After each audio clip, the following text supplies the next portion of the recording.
وہ دن اور آج کا دن دوبارہ چاہ کر بھی اس کے دروازے پر جانے کی ہمت نہ ہوئی۔ وہ لاڈوں کی پلی بیٹی جو دروازے پر روز بابا کے آنے کا انتظار کرتی تھی، اب اسے دیکھے سالوں بیت گئے، لیکن ایسا کبھی نہ ہوا جب مہینے میں ہر ہفتے ایک بار اس کی گلی سے ضرور گزرتے کہ شاید کبھی وہ نظر آ جائے۔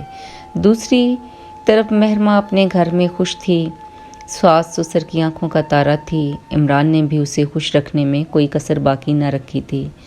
ان 10 سالوں میں فرق یہ پڑا تھا کہ عادل نے ماں باپ کو اپنے گھر آنے سے روکنا ختم کر دیا تھا، مگر خود گلِ رانہ کو لے کر کبھی ان کو ملنے نہ آیا۔ خود تو ماں کی ممتا کے ہاتھوں مجبور ہو کر والدین سے تعلقات بہتر کر لیے، لیکن گلِ رانہ کا کیا؟ اس کی وفا کا تو یہ صلہ بھی نہ دیا کہ اسے ماں باپ سے ملنے کی اجازت مل جاتی۔ اب شایان کے ساتھ ساتھ ہیبا اور حنا بھی اس کی زندگی میں شامل ہو چکی تھیں۔ وہ 3 بچوں کی ماں تھی۔ ہر عید، ہر خوشی کے موقع پر بچوں اور خاوند کے ہوتے ہوئے بھی خود کو بہت اکیلا محسوس کرتی۔ اکثر اکیلے میں اپنی بے بسی کا سوچ کر آنسو بہاتی کہ کیسے اس نے بابا کو اپنے دروازے سے واپس لوٹا دیا۔ کئی بار سننے کو ملا ماں یا بابا بیمار ہیں، لیکن اسے جانے کی اجازت نہ ملی۔ بچے اکثر سوال کرتے، ماما سب بچوں کے نانا اور نانی ہوتے ہیں، ہمارے نانا نانی کیوں نہیں ہیں؟ زندگی کے کئی سال تو اس سوال کو سنا انسنا کرتی رہی، لیکن اب وہ وقت نہیں رہا تھا۔ شایان بڑا ہو چکا تھا اور اکثر ماں اور باپ کے درمیان ہوتی بحث سے اسے کچھ نہ کچھ اندازہ ہو ہی گیا تھا کہ نانا اور نانی تو ہیں، لیکن ہم ان سے مل نہیں سکتے۔ شایان نے انجینئرنگ کا امتحان پاس کر لیا تھا اور اس نے تقریباً 2 سال سے دل میں یہ ٹھان رکھا تھا کہ جب بھی موقع ملا تو وہ ماما کو نانا جان اور نانی جان سے ملوائے گا، اور وہ وقت آ ہی گیا۔ عادل عمرہ پر چلا گیا تو اگلی روز ہی شایان، ہیبا اور حنا دن کے کھانے کے بعد صحن میں بیٹھے تھے۔ گلِ رانہ نے حنا کو چائے بنانے کو کہا۔ وہ چائے بنانے کچن میں چلی گئی۔ شایان اس کے قدموں میں بیٹھ گیا اور آج وہ فیصلہ کر بیٹھا تھا کہ ماما سے سب سچ پوچھ لے گا۔ کافی عرصے بعد آج پھر اس کا سوال نانا نانی کے بارے میں تھا۔ آج گلِ رانہ کی آنکھوں کا بند آنسوؤں سے ٹوٹ گیا اور اس نے ہمت کر کے سب سچ شایان سے کہہ دیا۔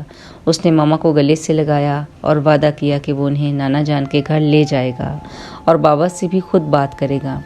دنیا کی کوئی طاقت آپ کو اپنے امی ابو سے ملنے سے منع نہیں کر سکتی، لیکن گلِ رانہ کے سمجھانے پر یہی طے پایا کہ ابھی وہ ابو کو کچھ نہیں بتائے گا۔ لیکن اگلے روز صبح وہ امی کو موٹر سائیکل پر بٹھا کر ان کے بتائے رستے پر رواں دواں تھا۔ 25 سال بعد وہ گلیاں بھی کتنی بدل چکی تھیں اور بابل کا گھر بھی کتنا بوسیدہ ہو چکا تھا۔ اب تو گلِ رانہ کے بالوں میں بھی کہیں کہیں چاندی چمک رہی تھی۔ جب دروازہ کھٹکھٹانے پر دروازہ کھلا تو بابا پر نظریں پڑیں تو پلک جھپکنا تک بھول گئی۔ کتنے ضعیف ہو چکے تھے بابا۔ سر اور داڑھی بالکل سفید اور موٹے شیشوں والی اینک سے بھی انہیں شاید دھندلا ہی دکھائی دے رہا تھا، لیکن اس دھندلاتی نگاہوں سے بھی اپنی پیاری بیٹی کو نہ پہچانتے ایسا نہیں تھا۔ جس کی راہ وہ سالوں سے تک رہے تھے آج وہی دروازے پر کھڑی تھی، لیکن اس بے یقینی کا کیا کرتے جو دل میں تھی۔ اپنی نظروں پر اعتبار نہیں آ رہا تھا۔ اسی دوران گلِ رانہ کی آواز، بابا میں ہوں گلِ رانہ۔ انہیں تو جیسے کھوئی ہوئی دنیا ہی مل گئی۔ گلے سے لگایا اور گھر کے اندر لے آئے، سر پر پیار دینے لگے۔ ساتھ ہی ان کی نظریں داماد کو بھی ڈھونڈنے لگیں۔ آس سے دل میں اٹھی کہ شاید اس کا دل نرم پڑ گیا ہو۔ پھر امی کی ترستی نگاہوں کو بھی گلِ رانہ کو دیکھ کر قرار آیا۔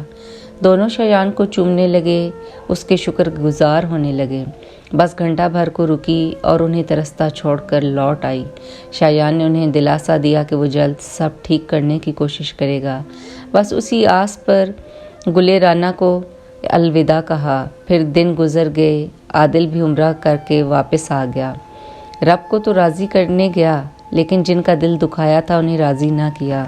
پھر 1-2 بار شایان نے ابو سے بات کر کے منانے کی کوشش کی، لیکن اس نے گھر میں واویلا مچا دیا اور آئندہ کے لیے اس موضوع پر بات کرنے سے منع کر دیا۔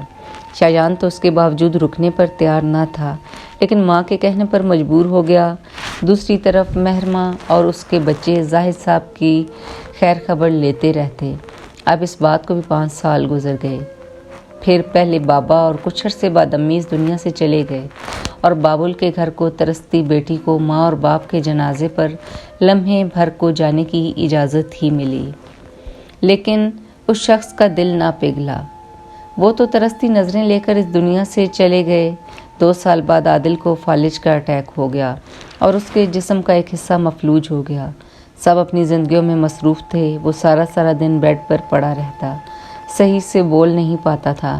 سب کو بات سمجھانے میں مشکل پیش آتی تھی۔ امی ابا، عادل اور اس کی بیوی بچے خبر لینے آیا کرتے۔ دن بدن بہت کمزور ہوتا جا رہا تھا۔ اب گلرانہ کو اس کے چہرے پر وہ بے بسی نظر آتی جو سالوں اس کے چہرے پر رہی تھی۔ آہستہ آہستہ وہ اس کے اشاروں کو سمجھنے لگی تھی، اور آج اسے یقین نہیں آ رہا تھا۔ وہ ہاتھ جوڑنے کی کوشش کر رہا تھا، اس سے معافی مانگ رہا تھا، لیکن ابھی اس کے پاس وقت یہ تو تھا کہ اپنے رب کے حق میں اگر کوئی کوتاہی ہوئی ہو تو معافی مانگ لے۔ لیکن وہ ماں باپ جو بیٹی کے لیے ترستے اس دنیا سے چلے گئے، اب ان سے معافی تو نہیں مانگ سکتا تھا۔ رب نے شاید اپنے حق میں ہوئی کوتاہیاں معاف بھی کر دی ہوں، لیکن جن کا دل توڑا تھا وہ تو اب اس دنیا میں رہے ہی نہیں تھے جو اسے معاف کرتے۔ گلرانہ بھی اپنے ساتھ کی زیادتی شاید معاف کر دیتی، لیکن اس نے بہت دل توڑے تھے۔ اس کی سزا تو اسے بھگتنا ہی تھی، کیونکہ اس نے معافی مانگنے میں بہت دیر کر دی تھی، اور اب اسی خلش اور گناہ کے احساس کے ساتھ زندگی کے باقی دن بے بسی کی حالت میں بستر پر کاٹ رہا تھا۔